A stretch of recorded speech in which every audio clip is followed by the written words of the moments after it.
اعوذ باللہ من الشیطان الرجیم، بسم اللہ الرحمن الرحیم۔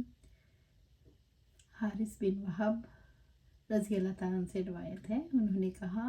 میں نے نبی صلی اللہ علیہ وآلہ وسلم کو یہ کہتے ہوئے سنا، صدقہ اور خیرات کیا کرو، عنقریب تم پر ایک وقت آنے والا ہے کہ آدمی اپنا صدقہ اٹھائے پھرے گا، دوسرا آدمی کہے گا اگر تو گزشتہ کل میرے پاس لے آتا تو میں تجھ سے یہ صدقہ قبول کر لیتا، لیکن آج مجھے تو اس کی ضرورت نہیں۔ جو شخص خود اپنے ہاتھ سے صدقہ دینے کی بجائے اپنے کسی خدمتگار کو اس کا حکم دے۔ ابو موسیٰ رضی اللہ تعالیٰ عنہ نے نبی صلی اللہ علیہ وآلہ وسلم سے بیان کرتے ہوئے کہا، وہ خازن بھی صدقہ دینے والوں میں سمجھا جائے گا۔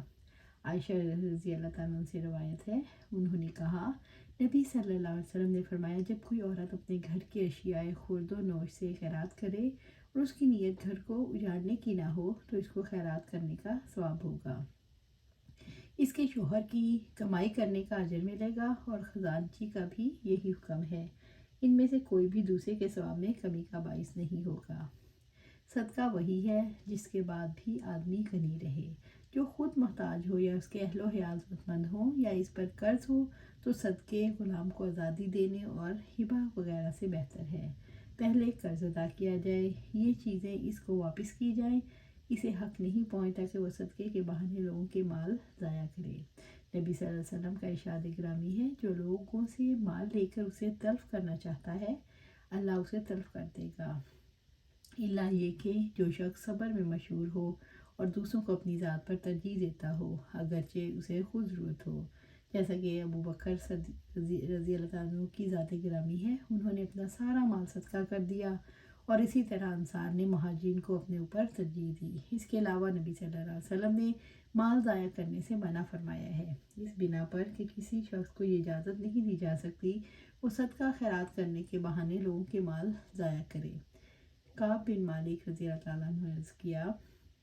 اللہ کے رسول، میری توبہ کی ایک صورت یہ بھی ہے، میں اپنے مال سے دستبردار ہو کر وہ سب کا سب اللہ اور اس کے رسول پر قربان کر دوں۔ آپ صلی اللہ علیہ وسلم نے اسے فرمایا، اپنے مال کا کچھ حصہ اپنے لیے روک لو، یہ تمہارے لیے بہتر ہے۔ میں نے کہا ٹھیک ہے، میں اپنا خیبر والا حصہ روک لیتا ہوں۔ ابو ہریرہ رضی اللہ عنہ سے روایت ہے، وہ نبی صلی اللہ علیہ وسلم سے بیان کرتے ہیں کہ آپ نے فرمایا، بہتر صدقہ وہ ہے جسے صدقہ کرنے کے بعد مالداری قائم رہے، اور ان لوگوں سے صدقے کی ابتدا کرو جن کی عیالداری تم کرتے ہو۔ حکیم بن حزام رضی اللہ عنہ سے روایت ہے، وہ نبی صلی اللہ علیہ وسلم سے بیان کرتے ہیں کہ آپ نے فرمایا، اوپر والا ہاتھ نیچے والے ہاتھ سے بہتر ہے، اور صدقے کی ابتدا ان لوگوں سے کر جن کی تو عیالداری کرتا ہے، اور بہتر صدقہ وہ ہے جس کے بعد مالداری قائم رہے، اور جو کوئی لوگوں سے سوال کرنے سے پرہیز کرنا چاہے اللہ تعالیٰ اسے بچاتا ہے، نیز جو لوگوں سے بے نیاز ہونا چاہے اللہ اسے بے نیاز کر دیتا ہے۔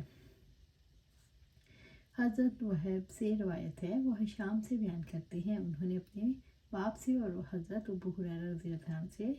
مذکورہ سابقہ روایات بیان کرتے ہیں۔ امام بخاری نے مذکورہ حدیث کی روشنی میں یہ رہنمائی فرمائی،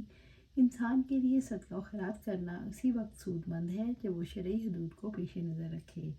کسی کو اجازت نہیں کہ اپنے اہل و عیال سے بے نیاز ہو کر اپنی تمام جائیداد فی سبیل اللہ وقف کر دے اور اپنے ورثہ کو مفلس اور تنگ دستی میں چھوڑ دے۔